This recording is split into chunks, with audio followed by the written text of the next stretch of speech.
Hello दोस्तों, स्वागत है आपके अपने यूट्यूब चैनल एसएस ट्यूशन में। आज का हम लोग इस वीडियो में केमिस्ट्री लेसन 10th चल रहा था। ठीक है, सॉरी क्लास 10th का केमिस्ट्री और लेसन कितना चल रहा था, 1। ठीक है, पिछले वीडियो में हम लोग बात किए थे पार्ट 1 और पार्ट 2। पार्ट 1 में हम लोग विभिन्न प्रकार के रासायनिक समीकरण को नहीं देखे थे, पार्ट 2 में उसको देखे। यानी पार्ट 1 में खाली हम लोग रासायनिक समीकरण, रासायनिक अभिक्रिया, लाभ और हानि के बारे में देखे थे। ठीक है, और पार्ट 2 में हम लोग देखे क्या, वैद्युत अपघटन, संयोजन, वियोजन, एकल विस्थापन, उभय विस्थापन, ऊष्माशोषी, ऊष्माक्षेपी, आपक्षेपण, उदासीनीकरण। ठीक है, इतने अभिक्रिया को देखे थे। आज के हम लोग इस वीडियो में बात क्या करेंगे, तो आज के हम लोग इस वीडियो में इसको मिटा लेते हैं, बात करेंगे इसको। देखिए, आज के वीडियो में हम लोग क्या बात करेंगे, तो आज के वीडियो में बात करेंगे प्रकाश रासायनिक अभिक्रिया, ऑक्सीकरण, अवकरण, रेडॉक्स, और रेडॉक्स को ही क्या बोलते हैं, ऑक्सीकरण अवकरण। रेडॉक्स को ही क्या बोलते हैं जी, रेडॉक्स को ही बोलते हैं ऑक्सीकरण अवकरण अभिक्रिया। एक है आपका अवकारक, ऑक्सीकारक, एलपीजी के बारे में बात करेंगे। ठीक है, किसके बारे में बात करेंगे, एलपीजी के बारे में बात करेंगे। और क्या होगा, ईंधन के होगा और दहन का होगा। ठीक है, चलिए तो आज के वीडियो में हम लोग इस पूरे चैप्टर को समाप्त कर देंगे, कोशिश करेंगे कि इस चैप्टर को पूरे समाप्त कर लें। चलिए देखिएगा, पहला पार्ट शुरू करते हैं आपका। देखिए, पहला है कि प्रकाश रासायनिक अभिक्रिया किसे कहते हैं, प्रकाश रासायनिक अभिक्रिया किसे कहते हैं। ठीक है, तो वैसी रासायनिक अभिक्रिया देख लीजिए, लिखा हुआ है आपका कि वैसी रासायनिक अभिक्रिया जो प्रकाश की उपस्थिति में क्या होती है जी, संपन्न होती है। वैसी रासायनिक अभिक्रिया जो प्रकाश की उपस्थिति में क्या होती है, संपन्न होती है। वैसी रासायनिक अभिक्रिया जो प्रकाश की उपस्थिति में संपन्न होती है, जैसे में आपको लिखा हुआ है क्या, प्रकाश संश्लेषण। जैसे में प्रकाश संश्लेषण है, चलिए इसको समझ लेते हैं कि प्रकाश संश्लेषण में क्या है। जैसे अगर बात करें हम 6CO2 पहला सा आपका क्या हो जाएगा, 6H2O हो गया। ठीक है, और डैश मारिएगा। ठीक है, ये प्रकाश की उपस्थिति हो गई, इसको हम लोग प्रकाश की उपस्थिति देखेंगे। ठीक है, क्या देखेंगे, प्रकाश की उपस्थिति। और ये हो जाएगा C6H12 क्या, O6। और क्या बनता है आपका, तो 6O2 बनता है, और क्या बनता है, और आपका अपक्षेप के रूप में आगे आपका क्या बनेगा, ऊर्जा बनेगा। ठीक है, क्या बनेगा, ऊर्जा बनेगा।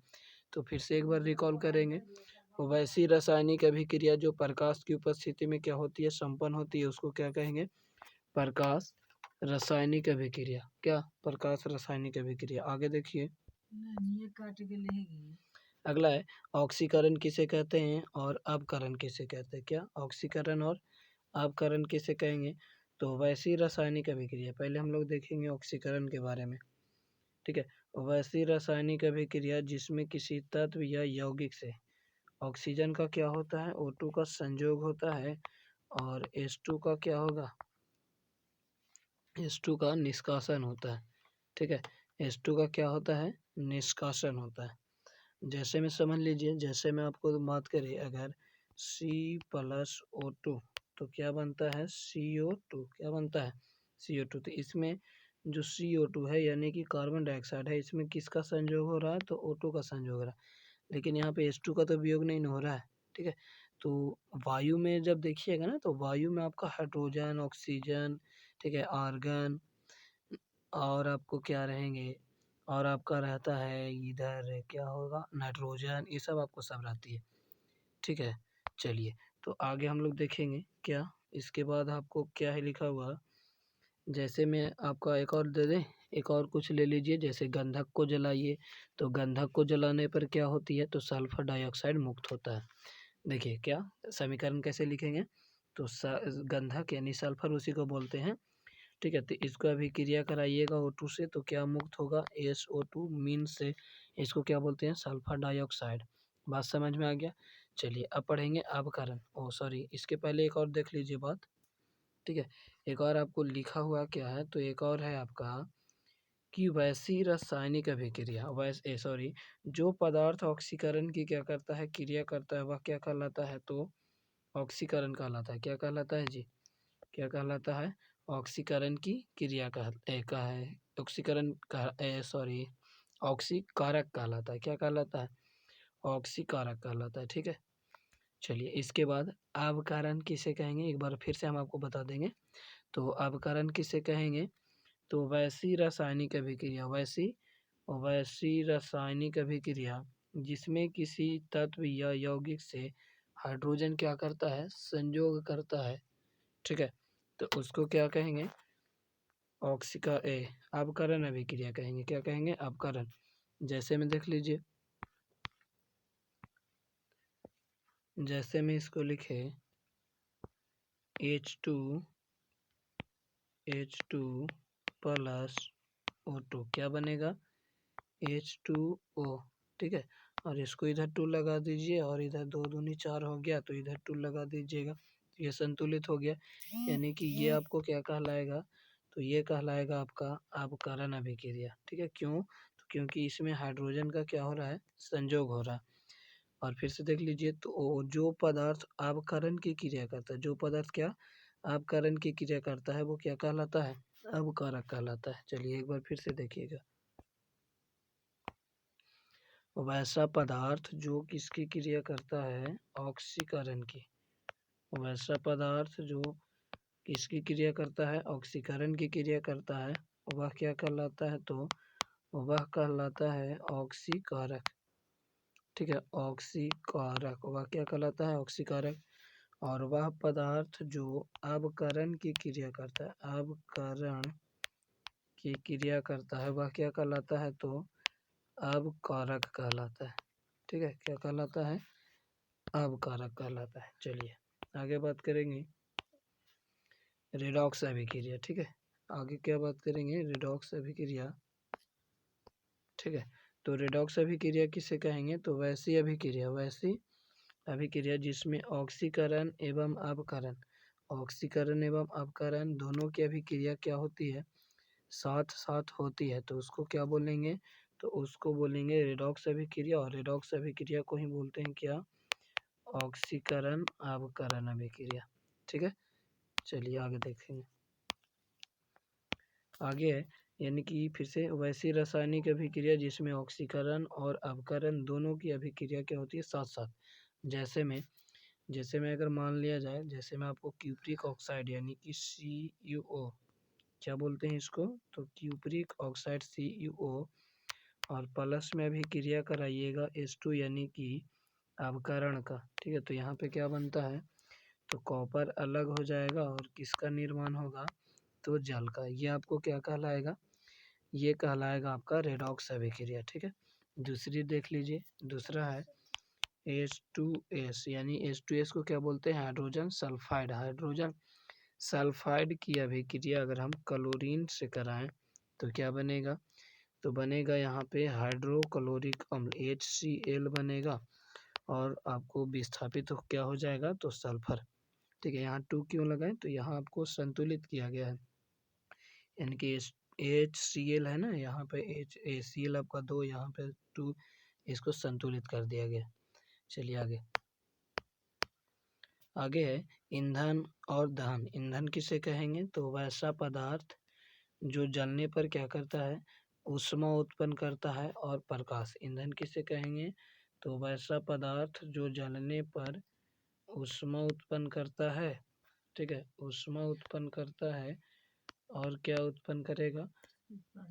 तो प्रकाश उत्पन्न करेगा। ठीक है, ऊष्मा और प्रकाश उत्पन्न करता है, तो उसको क्या बोलेंगे? ईंधन बोलेंगे। और वैसा पदार्थ जो ईंधन की क्रिया करता है, वैसा पदार्थ जो ईंधन की क्या करता है? वैसा पदार्थ जो ईंधन की क्रिया करता है, वह क्या कहलाता है? तो वह कहलाएगा दहन। क्या कहलाएगा? दहन। यानी कि जलने की क्रिया को हम लोग क्या कहते हैं? तो दहन कहेंगे।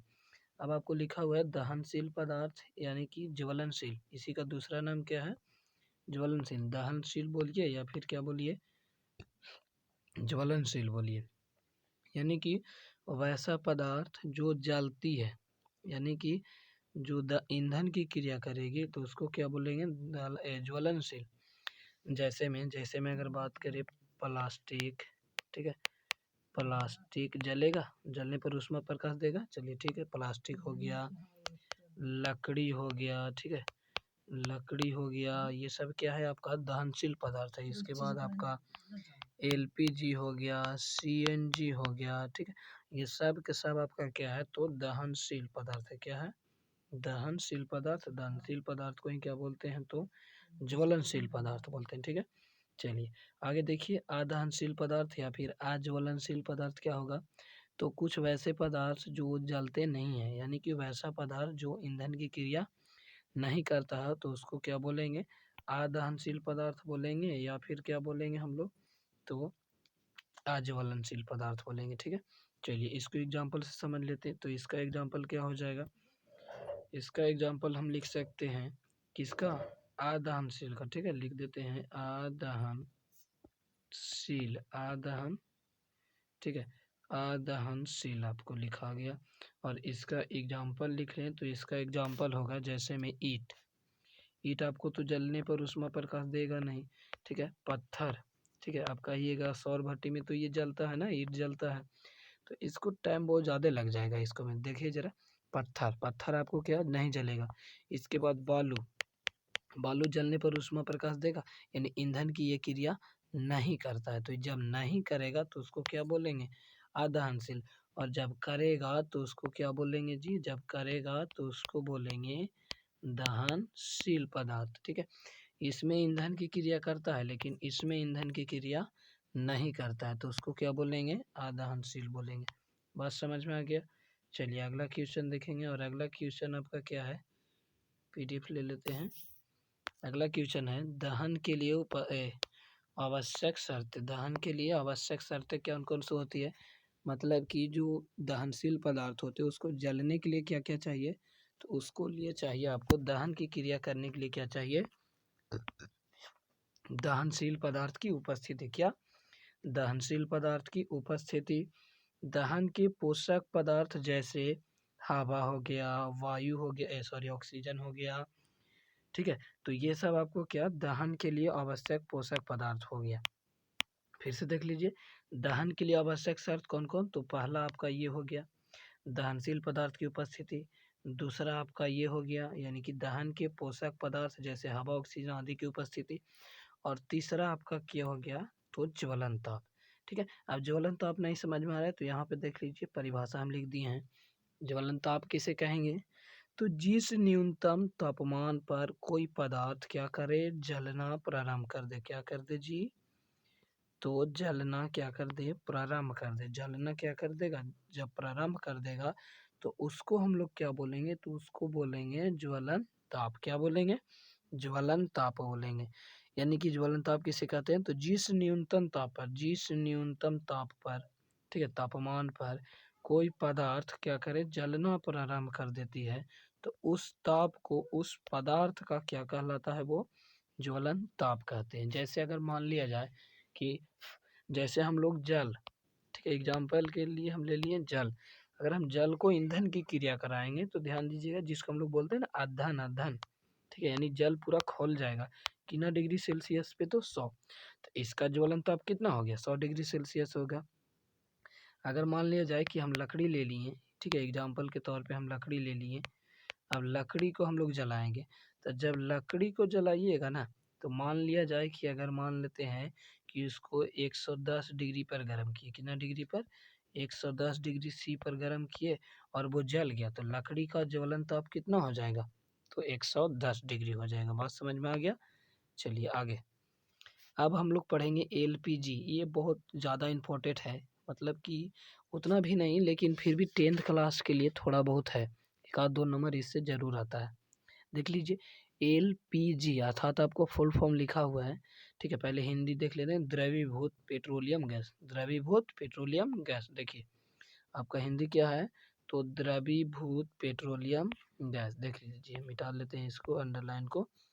जैसे इसका फुल फॉर्म क्या होगा, यहाँ एलपीजी है तो एलपीजी का फुल फॉर्म क्या हो? Liquefied petroleum gas. क्या होता है? Liquefied petroleum gas. अब यहाँ पे समझिएगा, अगर हम बात करें, कहेगा कि एलपीजी के मिश्रण बताइए कि मिश्रण कौन कौन होती है, मतलब कि एलपीजी में क्या क्या मिला रहता है, तो एलपीजी में मिला रहता है एथेन, प्रोपेन, ब्यूटेन। अगर हम बात करें इसके फार्मूला का कि एथेन, प्रोपेन, ब्यूटेन का फार्मूला क्या होगा, ठीक है, तो ये सब एल्केन ग्रुप का, अगर 9th में आप लोग पढ़े होंगे, ठीक है, तो 9th क्लास में आपको एल्केन ग्रुप पढ़ाया गया होगा। और ये एल्केन ग्रुप का फार्मूला होता है, क्या होता है, तो CnH2n+2। अगर हम बात करें इसके कार्बन नंबर के, तो कार्बन नंबर 1 पर होता है मेथ, दूसरा पर एथ, तीसरा पर प्रोप, चौथा पर ब्यूट, पांचवा पर पेंट, छठा पर हेक्स, सातवां पर हेप्ट, आठवां पर ऑक्ट, नौवां पर नॉन, 10वां पर क्या, डेक, और 11 पे अनडेक, और 12 पे डोडेक। तो ये कार्बन नंबर 2 पर है, तो कार्बन नंबर 2 पे हम लोग फार्मूला निकाल लेते हैं थोड़ा जल्दी में, ठीक है। तो इसका फार्मूला क्या होता है, C2H6, क्या होता है जी, C2H6। अगर हम बात करें प्रोपेन को, तो प्रोपेन का फार्मूला क्या होता है, C3H8, क्या होता है, C3H8। अगर ब्यूटेन की बात करें, तो ब्यूटेन का फार्मूला होता है C4H10, ठीक है। इस फार्मूला पे हम लोग नंबर सिस्टम पर बैठा कर देख लेंगे। कार्बन नंबर 2 पर होता है तो यहाँ 2 बैठाइएगा, प्रोपेन 3 पे होता है तो 3 बैठाइएगा, ब्यूटेन 4 होता है तो 4 बैठाइएगा, आपका मान निकल जाएगा, ठीक है। तो इसका फार्मूला क्या होता है, C2H6 किसका, एथेन का, ठीक है। C2H6 किसका होता है, C2H6 एथेन का होता है। और आपका प्रोपेन के क्या होगा, तो प्रोपेन का होता है, प्रोपेन का होता है C3H8, ब्यूटेन के होता है C4H10। बात समझ में आया। चलिए एक और महत्वपूर्ण क्वेश्चन, और ये महत्वपूर्ण क्वेश्चन ये है आपका, ठीक है, कि एलपीजी का मुख्य अवयव क्या होता है। ये तो हमको मिश्रण बात करनी है, किसका बात कर लिए, मिश्रण का। था मिश्रण क्या होता है, तो मिश्रण होता है एथेन, प्रोपेन और ब्यूटेन। लेकिन मुख्य अवयव की बात करें, तो मुख्य अवयव आपका होता है ब्यूटेन, ठीक है, BUTEN। क्या होता है, मुख्य अवयव कौन होता है बाबू, ब्यूटेन होता है, ठीक है। याद हुआ, एलपीजी के मुख्य अवयव कौन है, ब्यूटेन है, जिसका फार्मूला C4H10 होता है। क्या होता है, C4H10। हाँ, एक बात और समझिए, अगर एलपीजी को आप जलाइएगा ना, ठीक है, ईंधन के रूप में उत्तम ईंधन माना जाता है इसको। अगर हम एलपीजी को ईंधन के रूप में प्रयोग कर रहे हैं, तो देखिएगा, ध्यान दीजिएगा कि जब ये लीक होता है ना, या फिर इसको ईंधन के रूप में प्रयोग करते हैं, जलाने के लिए प्रयोग करते हैं, तो क्या होता है कि इससे एक विशेष प्रकार का गंध आता है, ठीक है। यानी जिसके कारण से हम पहचान भी सकते हैं कि एलपीजी यहाँ से रिसाव हो रहा है इसको, ठीक है, लीक हो रहा है। तो उस गंध का कारण क्या है, तो उस गंध का कारण है एथिल मरकैप्टन। क्या, एथिल मरकैप्टन। अब कहेगा एथिल मरकैप्टन का फार्मूला क्या होता है, तो फार्मूला हम लिख दे रहे हैं, ठीक है। एथिल मरकैप्टन का फार्मूला होता है C2H5, C2H5, ये एथिल को हो गया, और मरकैप्टन होता है आपका SH, यानी कि गंध का कारण। गंध का कारण आपका क्या है, तो गंध का कारण है एथिल मरकैप्टन, जिसका फार्मूला क्या होता है, तो जिसका फार्मूला होता है C2H5SH। चलिए बात समझ में आ गया, और कुछ है देख लेते हैं। चलिए अब आपका नहीं है, यानी कि यहाँ पे हम लोग पढ़े, एक बार फिर से रिकॉल कर लेते हैं क्या क्या पढ़े थे, ठीक है। तो यहाँ पे हम लोग पढ़े प्रकाश रासायनिक अभिक्रिया। क्या, प्रकाश रासायनिक अभिक्रिया। प्रकाश रासायनिक अभिक्रिया किसे कहते हैं, तो वैसी रासायनिक अभिक्रिया जो प्रकाश की उपस्थिति में होती है। इसके बाद ऑक्सीकरण, इसमें बताए थे कि O2 का संयोग होता है, H2 का निष्कासन होता है। अपकरण तो अपोजिट कर दीजिए, यानी कि वैसा रासायनिक अभिक्रिया जिसमें हाइड्रोजन का संयोग और ऑक्सीजन का निष्कासन। रेडॉक्स तो वैसा रासायनिक अभिक्रिया जिसमें ऑक्सीकरण अपकरण की अभिक्रिया क्या होती है, साथ साथ होती है। अब ऑक्सीकारक किसे कहेंगे, तो जो ऑक्सीकरण की क्या करता है, जो ऑक्सीकरण की क्रिया करता है उसको क्या बोलेंगे, ऑक्सीकारक।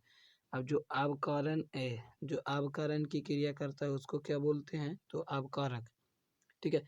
एलपीजी, तो एलपीजी हम आपको अभी बताए एलपीजी क्या है, तो एलपीजी हम अभी आपको तुरंत बताए, ठीक है। एक बार फिर से देख लीजिए, एलपीजी यानी इसका फुल फॉर्म होता है लिक्विफाइड पेट्रोलियम गैस। मिश्रण की बात करें तो एथेन, प्रोपेन और ब्यूटेन, ठीक है। फार्मूला की बात करें तो C2H6, C3H8, C4H10, ठीक है। मुख्य अवयव की बात करें तो ब्यूटेन हो जाएगा, क्या हो जाएगा, ठीक है, इसको इरेज कर देते हैं यहाँ। मुख्य अवयव की अगर बात करें तो क्या हो जाएगा जी, ब्यूटेन हो जाएगा। गंध का कारण पूछे तो गंध का कारण क्या हो जाएगा, एथिल मरकैप्टन, एथिल मरकैप्टन, ठीक है।